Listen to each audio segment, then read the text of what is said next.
Hey guys, welcome back. I'm Christian Apollo, and I'm here with my friend Nathaniel, Hey, I'm Nathaniel Kiefer.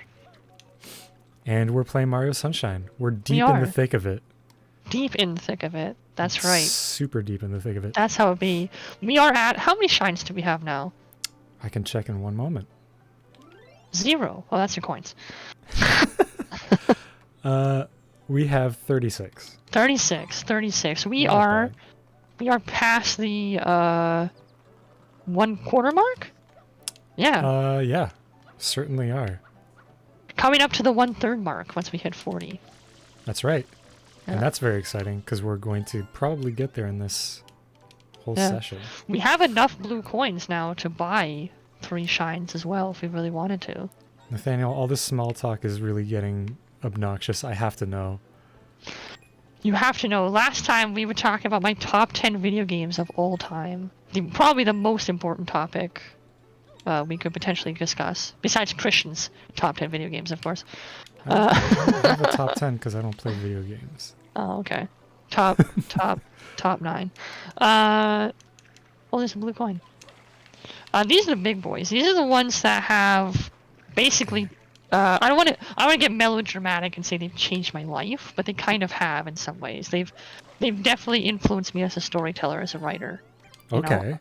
I've been writing. So these ones are like very story driven. Yeah. Well, anyways, they've influenced some aspect of how I understand storytelling to work. Right. I've been writing stories since I was 8 years old. It's very important to me, and Nice. Oh, I actually went on a ride like that where the boat went full 90. Full night. So, Nice. Yeah. That would. You ever been on like those pirate ship rides that rock back and forth? This is like basically a real ride here. I mean, I'm gonna be real with you. I don't really like roller coasters or rides that much. They make me queasy and. Not a big theme park guy. Yeah. No. I used to be better with them. My constitution has lowered. I'm not very good anymore with the pirate ships. I can still do roller coasters as long as they don't go backwards. It's the backwards motion that bothers me personally. There's a roller coaster in Wonderland, for example, called the Bat, which goes forward and then it turns around and goes backwards. Can't do that one. No. So, no, it's backwards. I can't ride backwards on a bus or on a subway. So. I can't ride backwards. I don't think either. Yeah, buses otherwise don't really bother me that much, but I can't ride backwards. So. This guy wants me dead. He wants blood. Too bad he's the one who's dead. It's horrifying. You electrify him to death and everything. Damn. I don't want to mince words, but that guy sucks. So tell me about these games, Nathaniel. Yeah, we're drawing out the suspense the world is dying to know. We're drawing out the suspense here. Okay, so just like spots 6 and 7 swap around a little bit, 4 and 5 switch around. But I'm just going to mention the one that came to my mind first, because it's probably the one that's at 5 right now. And that is a very, very not at all obscure game called Undertale. Nice. That deserves a spot. Toby Fox, I think his name was. Yeah, man. He wrote for Homestuck. He wrote music for Homestuck. Yeah, here's the thing. And this is what is really impressive to me. I actually didn't like Undertale when I first started playing it. Okay. It didn't take me too long, but it actually took me a while to like it. It grew on me really gradually. I don't know what it was about it that didn't click with me right away, but I remember there was a very specific moment in the game where suddenly I went, oh, I understand what he's doing now, and I love it. And once that happened, I was in love with the game. Like you instantly were like, this is amazing. This is a masterpiece. But it was about halfway through. I played about half the game because other people liked it, and then I played the rest of the half for me. If that makes sense. I think I felt somewhat the same. I think it was like I saw a lot of people online talking about it, and I was like, yeah, I mean, as cool as that is, like, I thought like it was just like, oh, they're just fangirls that like. Yeah. It was like Homestuck. I don't know if you remember the fad of Homestuck. Yeah, so I wasn't big on that, but I have a female cousin who's like that's her favorite thing in the universe. It was a So, very, it was like I remember I was big into Homestuck, but the mhm. thing for me was that it was um, overhyped by people. People would Yes, talk about it as if it was like God's gift to writing, right. and that Yes. really was a turnoff. Even though I Hmm. was already a fan, Already a fan, yeah. like it was like, wow, I don't want to tell people I like this because of that. Yeah, Um, exactly. Exactly. And that's the problem when something gets overhyped. I'm always like, okay, is this actually good or is it some? Because it's like, it's kind of like Five Nights at Freddy's. I don't know if you've ever played that. I have, the first one. yeah, I legitimately liked it. Actually, legitimately think it's a good, like horror game for the five yeah, bucks I paid for it. yeah, But it got overhyped like no one's business, and it's yeah. almost unfortunate because I don't want to say it's not that good, but it's not that good. And I think when things get that hyped, it can turn people off from something that they might actually enjoy. So I I think I agree with you about that. yeah. Wow, I got a lot of blue So coins in this one. I have not played the other FNAF games because of whatever. But I actually legitimately enjoyed the first one. I just sad it got as hyped as it did. So Undertale was the same sort of thing. It was like the same era and whatever, and that's one of the problems with the internet. So I was just like, okay, whatever. I started playing. I'm like, okay, so it's an Earthbound clone. I've played Earthbound, whatever, blah blah blah blah. It's just Earthbound, but with like, bullet hell. Monsters and yeah. But I don't know, something clicked for me. Um, I think it was, when you meet, um, I think it was when you meet the two skeleton guys, and I can't remember. I can't believe I don't remember their names. But Sans and Papyrus. yeah, it was like that village. Right. Um, there's one scene where he makes you walk through like the little deadly squares or whatever, Yeah, yeah, yeah. and then he randomizes them and they all go pink, which is harmless or whatever. Yep. Yep. I was like, oh, now I understand what this is. This is a deconstruction satire. All right, I'm in love. Yeah. And it perfectly does it. Like Yeah. it really is like it's something of its own and also a wonderful deconstruction. It's Exactly. two things at once and it does it seamlessly and fluid. Like it's very fluid. It feels like seamless to play, that kind of thing. Yeah. I never actually played it myself. I watched Richard play it on our Oh, playthrough, okay. Oh, nice. which is up on YouTube on the Awful Terrible channel Nice. for anyone who Yeah, wants to watch check it. that out. Link in the description, I'm sure. Or something. Who knows? Yeah. Or not. Who knows? But yeah, I do I do love that game. So yeah, so I figured that was a game that needed no real introduction there. No, it really doesn't. So Tell me another. So now we're getting into the serious ones here. So I'm pretty sure you can understand why that one's like influenced my storytelling, because deconstructions and satires are really, are hard to do well, and if they're done poorly, it really falls apart. It really fails. I mean, if any story's done poorly, it fails, but Yeah, but I get what you're saying. yeah. So, What's number 4? so number 4 is actually, Oh, I number missed. 4 is actually number 9. You're joking, right? No, this one used to be really high up on the list, and it way back in the day, and it bumped down a million places in the last Whoa. couple of years. I wonder why. So I found better games. That's all there was to it. So this isn't at number 4 anymore. So right now, this is at number 9, and Nathaniel legitimately forgot about it. But it's at number 4. It used to be a number 4. This was like pre-Undertale, pre my favorite game of all time. It used to be higher, but Okay. I've since played other games that have bumped it down. So right now this is actually number 9. So I'm sorry for that. That's okay. And this is a horror platformer game called Eversion. I've never ever heard of this game. Yeah, it's an amazing game. You can beat the entire thing even if you 100% it in less than 3 hours. But it is like, and the reason why I'm grouping it with Undertale, even though it's actually like number 9 or 10 on my list, is because like Undertale, it's a deconstruction. In this case, it's a deconstruction of platformers.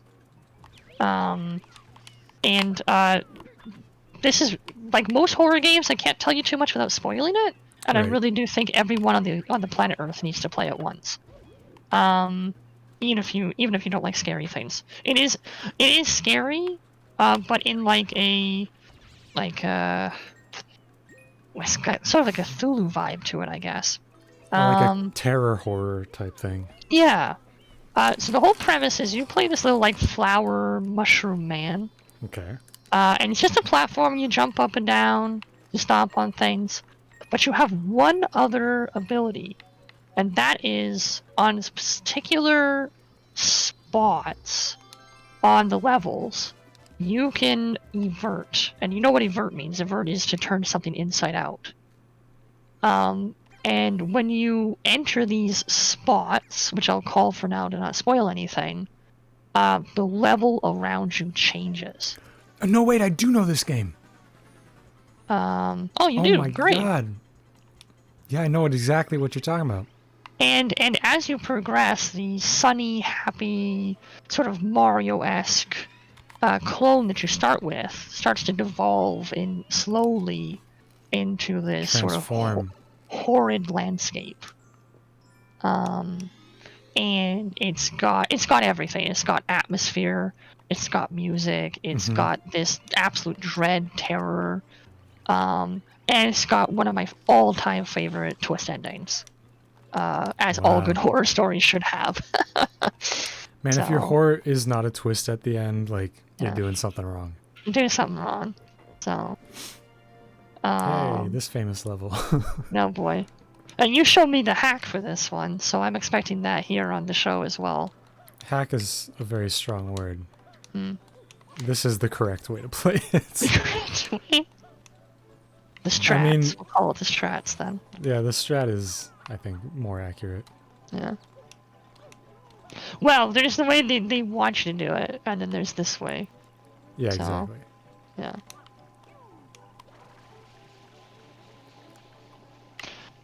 So anyways, so that's actually... So Eversion's actually way down the list. Like, that's under Undertale and Stanley Parable and Earthbound and all of that. But I'm just grouping it with Undertale because, like Undertale, it's a deconstruction. Right. And it's a game that's serviced by not knowing anything about it. You either need to play it or watch someone else play it without any knowledge of what's going to happen. And that's when the magic happens. Right.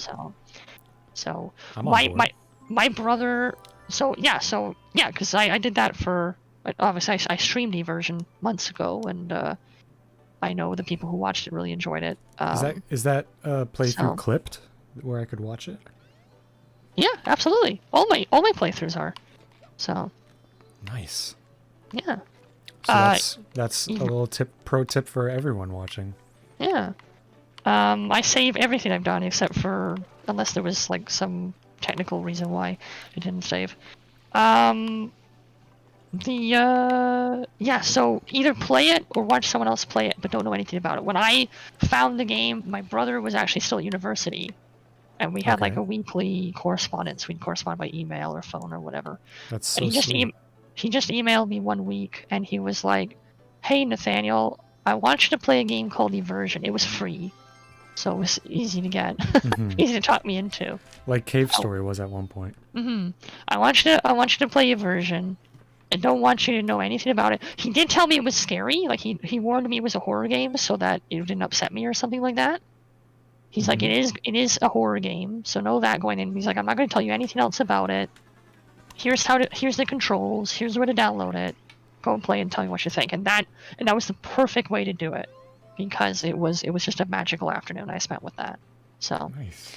And I replayed every couple of years because of that. So the mysterious mustachioed man has been seen running about town holding an egg-like object.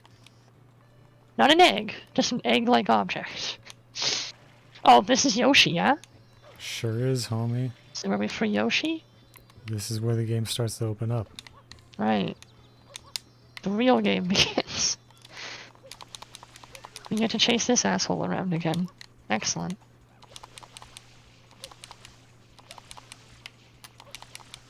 It's all good. Are we gonna have to bleep out asshole? I'm not sure how PG we were going. I'm pretty sure I said like the F word 20 times last time, but oh, okay. If you want to be bleeped, we no, can bleep you out That's specifically. Fine. That's fine. Just anytime you swear, it will be bleeped. That's fine. Hattie says asshole, so that's fine. Okay. Yeah, if this is okay for him, so. I like Hattie. Yeah. Did you like that I popped in when you were playing some Zelda last week? I did. That was awesome. Thank you. I sometimes pop in, but rarely do I comment. And I figured like fine. I might as well comment this time. That's fine.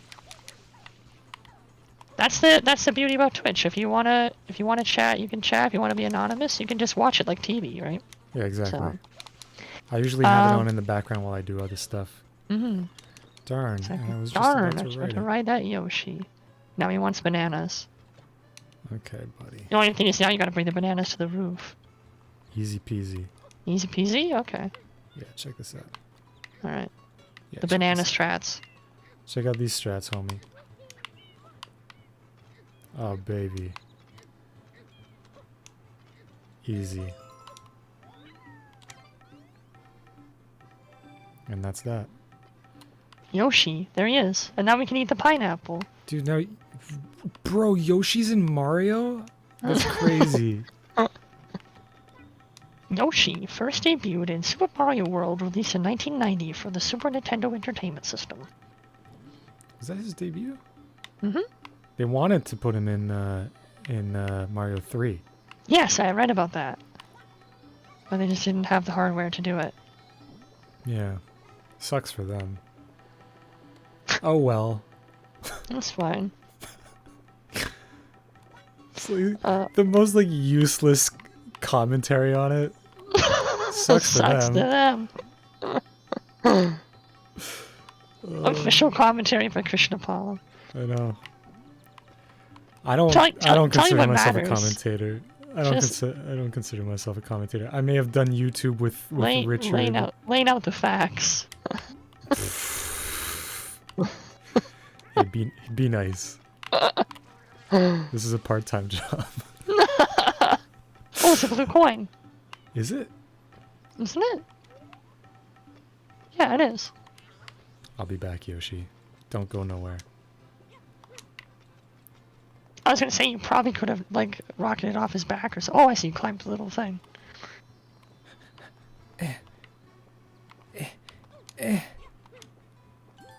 Bada bing, bada boom. I did it.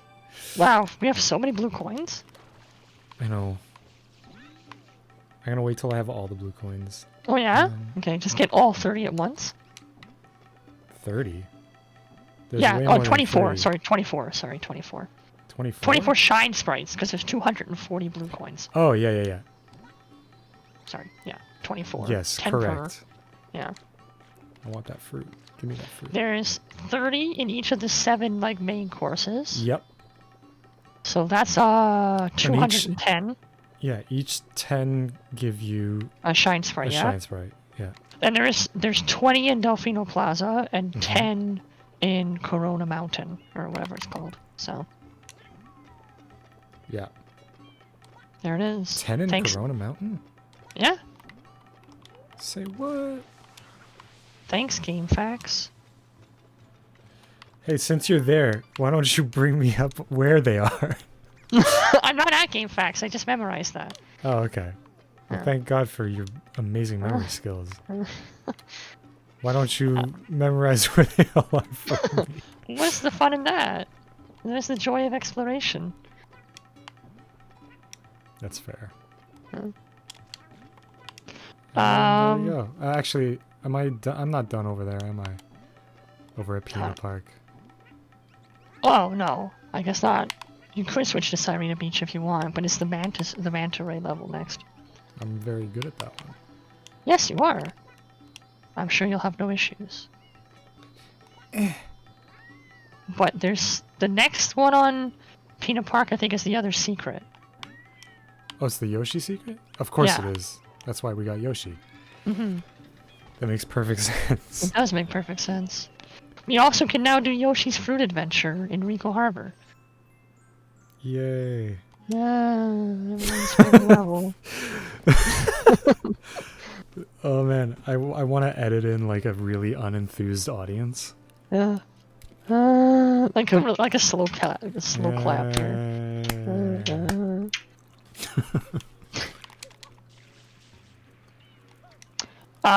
We're in the big boys now. The top 3, Nathaniel's top 3 video games. Yeah, you got to get through these a little bit faster before this episode's ender. I'm sorry. I'm just so enthusiastic about them. I know. I could honestly listen to you talk about them like nonstop forever.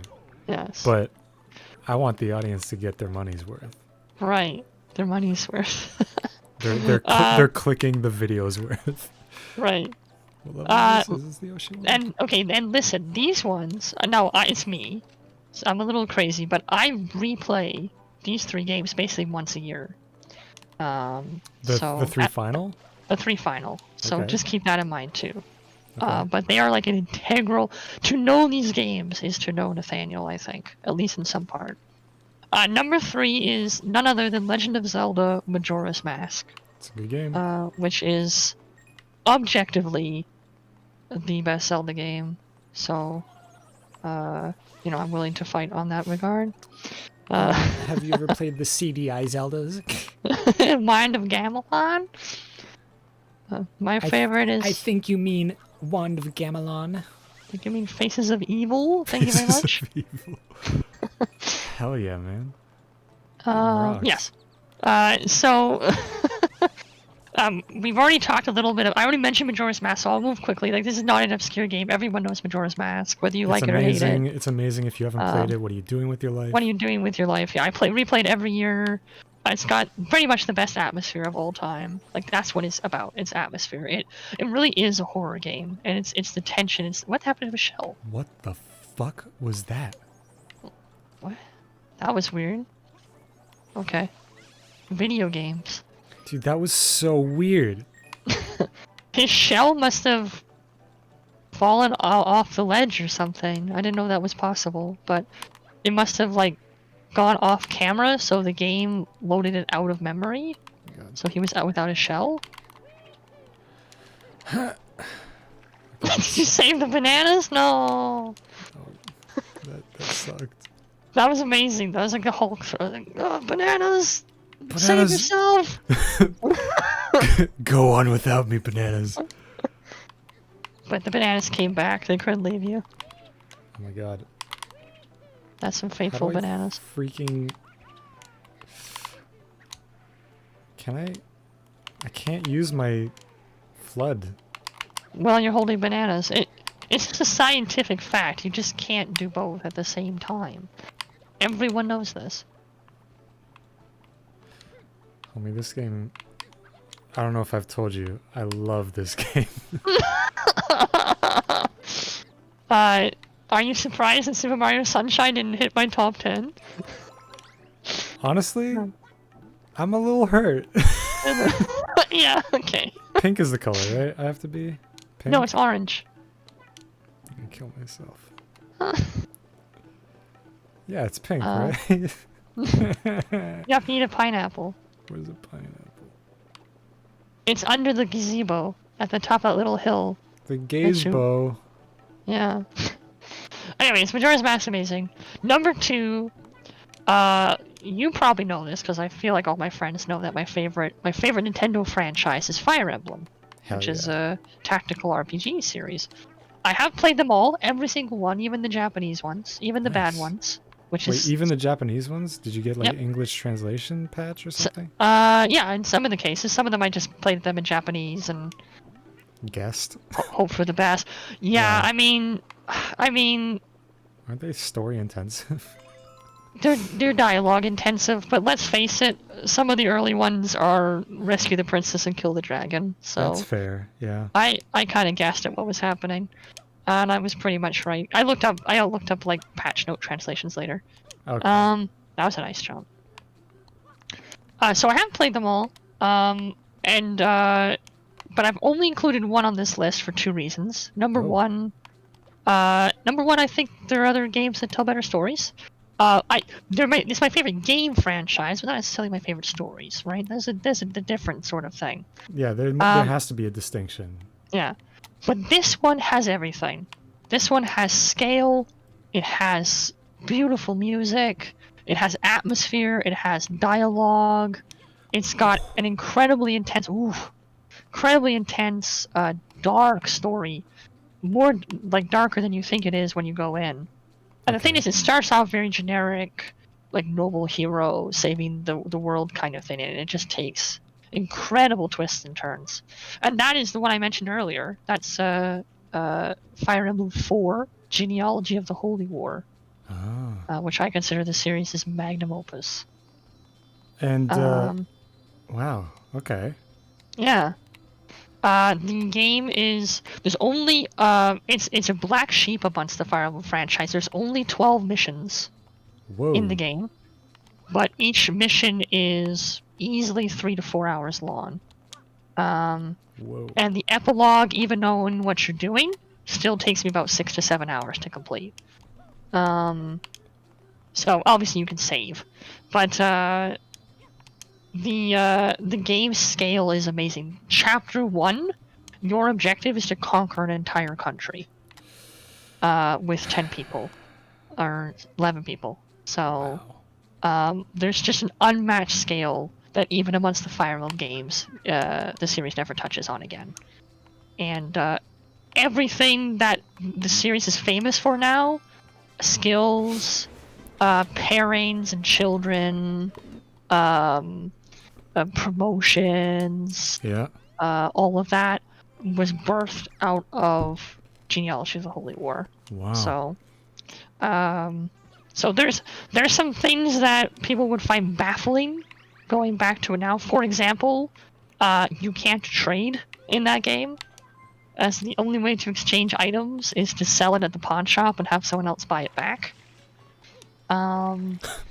For real? Yeah, for real. Wow.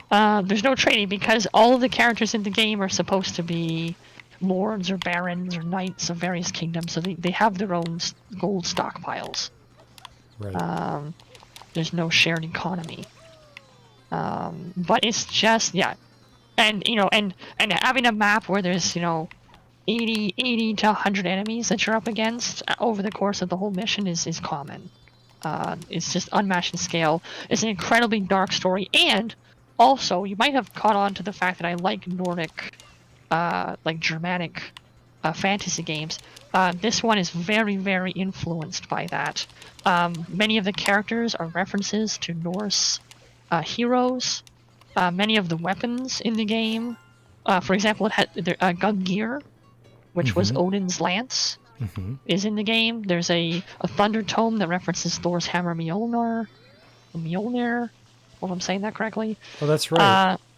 They use that in a different game that I've played. Well, that's cool. I didn't know you could turbo across water. Yeah, buddy. Nice. Oh, that's how you get in there. Huh. Okay, I'll have to remember that for my playthrough. Hell yeah. And yeah, so it's got that the sort of Germanic mythos to it. It's exceedingly dark, surprisingly so. And it's very 90s as well. It was released in 1996. Ooh, 2 years after I was born. Yeah. And 3 years after me. And it's just very nice. Everyone has a very 90s haircut in it. Oh man, I love that. So, and I played a fan translation of that. The fan translation I played was very, very good. There's a newer one that I'm not as big a fan of because they changed Right. some of the names and some of the name changes suck. But A new version of the game? no, a new translation. Oh, okay. Yeah, How dare they change that? yeah. So I streamed that one, and people would come on the stream and be like, "Why are you playing the old translation?" And I was like, "I like it better." So and they were like, "Oh, fair enough." Of course, because you're used to it. Makes So sense. yeah, you're used to it, right? You get used to the names and get used to what they say. Yeah. So I totally get that.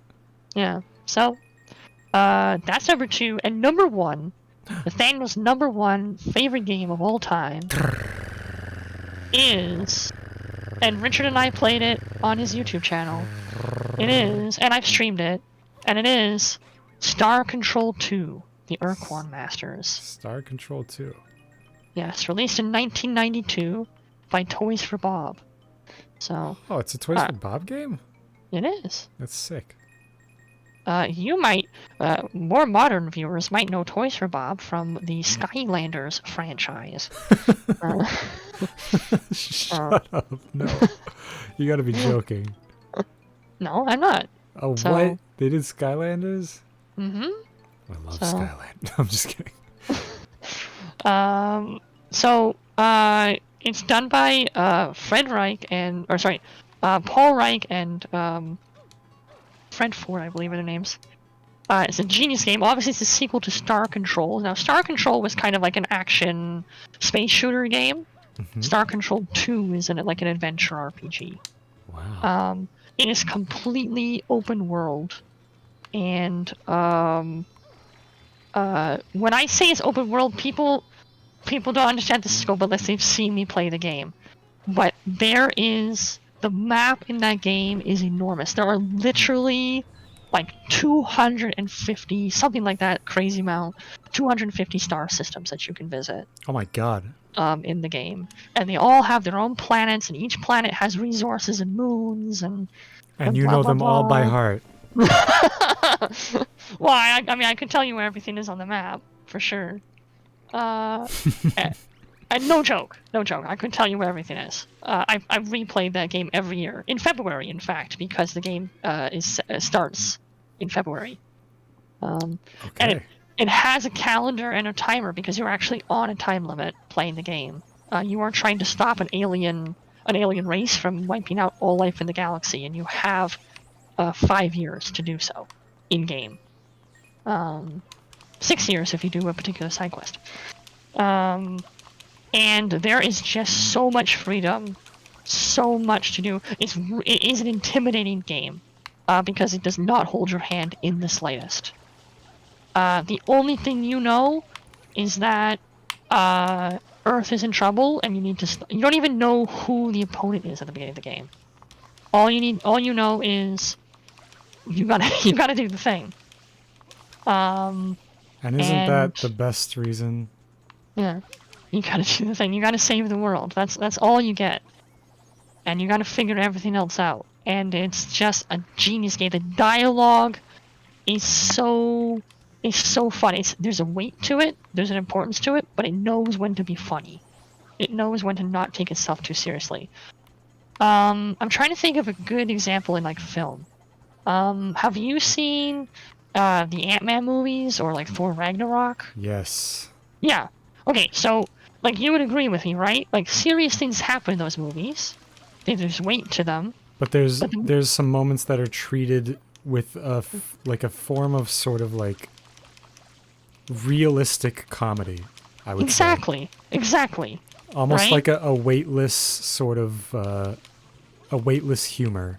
Yeah, they're not being dumb or goofy, right? But there's a comedy in what's happening, and this is exactly the same sort of game. There's just a naturalistic comedy. The races aren't funny because they're trying to make you laugh. They're funny because they're hilarious archetypes or deconstructions of sci-fi tropes or something like that, right? One love of my that. favorite races in the whole game, top 3, because there's 25 races in the game.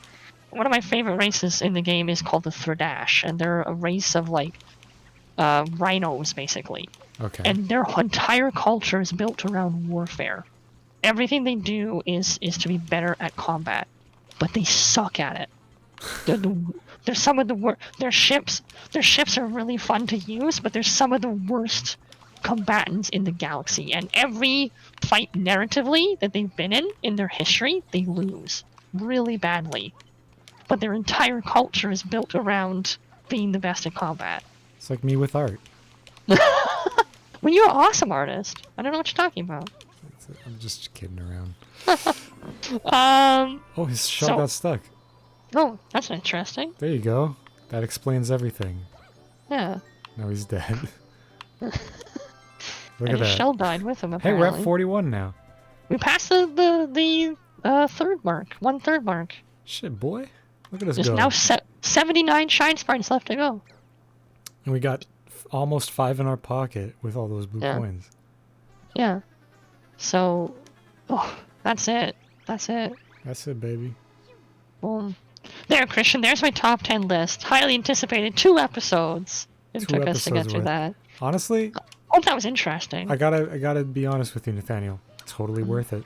Totally worth the wait. Thank you.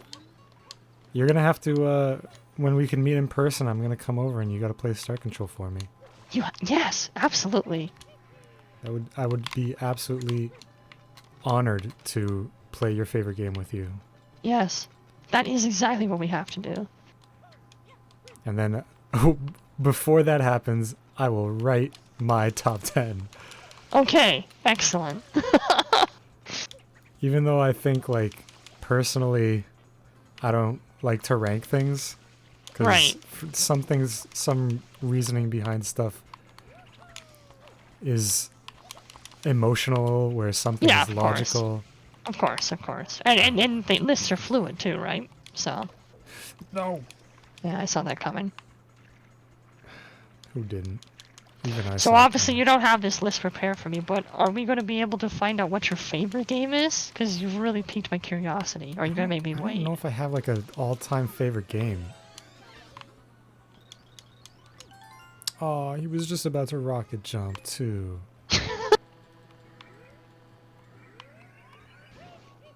What are some amazing games that you go back to over and over again? Sunshine, obviously. Sunshine. A lot of games in my youth I tend to go back to. Right. This is a big one just because it's so playable. Like you could just play it, you know? Yeah. It's not like I have to play through. Kind of stuff. I have to play through this whole story to get to my favorite part. Like there's none of that. Mm-hmm. It's really you can just play it. There's a time and a place for that, right? Yeah, exactly. Yeah, there's some games where I just can't. I can't deal with that. We're in a love-hate relationship with Mario Sunshine. The Game Boy Advance Metroid games are very playable for me. It's like I could do it in an afternoon type of thing. I could take 4 hours with you and play through Metroid Fusion. Oh yeah, guaranteed. Okay. Like we could record that and it would be easy. Like easy. See, I'm actually a big Metroid fan, but I was never able to get into Metroid Fusion. And why is it? Because there's dialogue?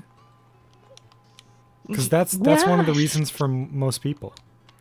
Yeah, I don't know if it's about the dialogue. I think so though. I think it's the thing is when I it's got a weirdly organized, like matter-of-fact way of having the game be, but in the larger scope of the Metroid games, that's why I like it.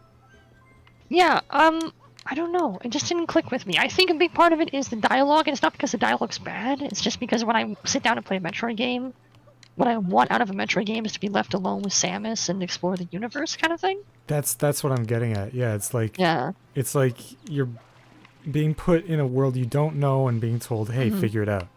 Mm-hmm. Whereas Fusion is very much like, welcome to our world. Yes. Enjoy the ride. Yeah. But for the story purposes, I get why. Mm-hmm. Does that make sense? Yes. Yeah. Okay. I think, and the thing is, it's like, I respect Fusion. I don't think it's a bad game at all. And the people who like it, I 100% understand why they like it. Yeah.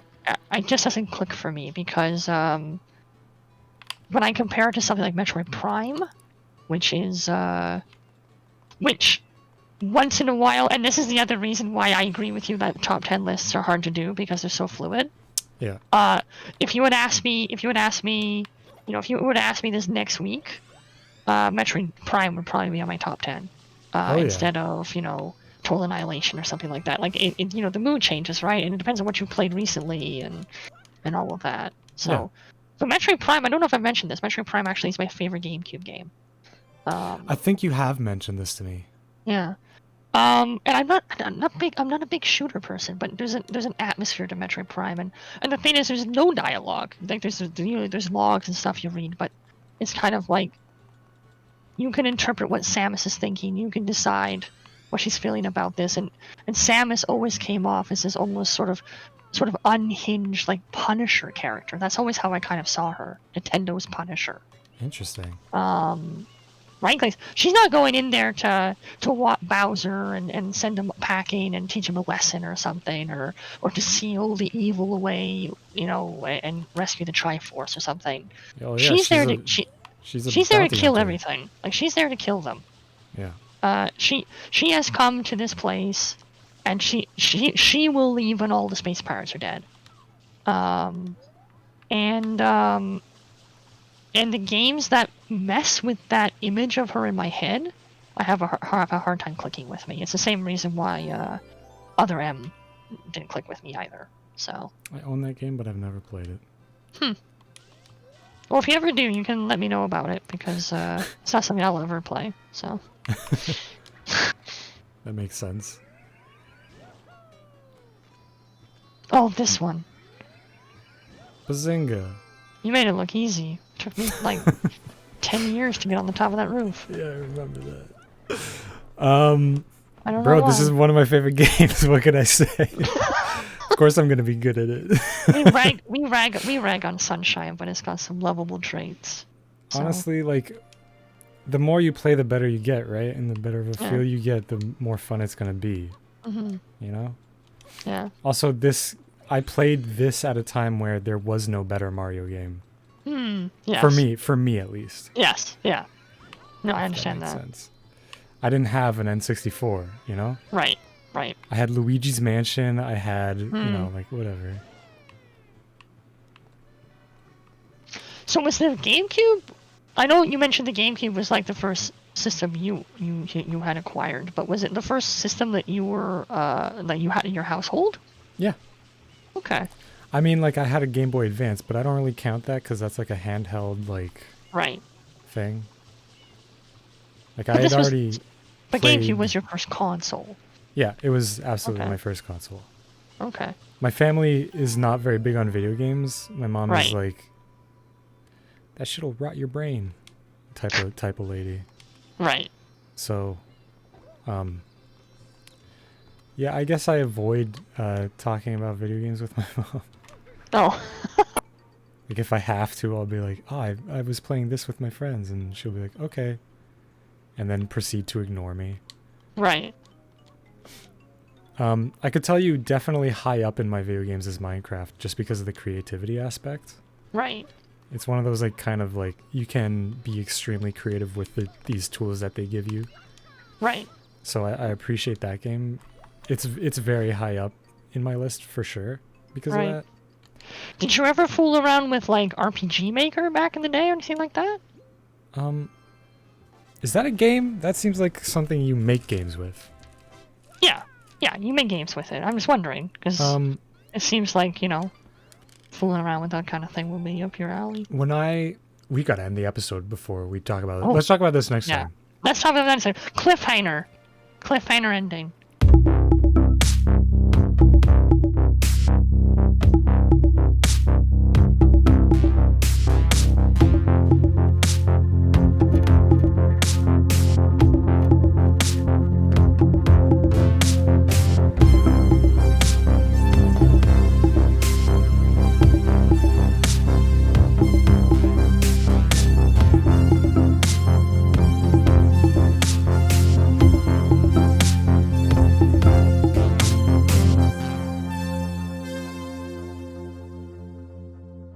Remember to like, comment, and subscribe. Follow Nathaniel on Twitch. He's the guy who wears a hat. He is. I thought you said phone Nathaniel on Twitch. Don't do that. Follow me on Twitch. I mean, I can't really control people. They're gonna do what they want. They're gonna do what they want to do. But you know, I can sort of like, I can influence them, I guess. Yeah. But We can get the super tower one now. Cliffhanger. Will Christian get the star at the top of this tower? Will he tell me more about Minecraft and RPG Maker? You'll have to tune in next time to find out. no, I won't. Well, he made it to the top of the tower, so you ruined that cliffhanger.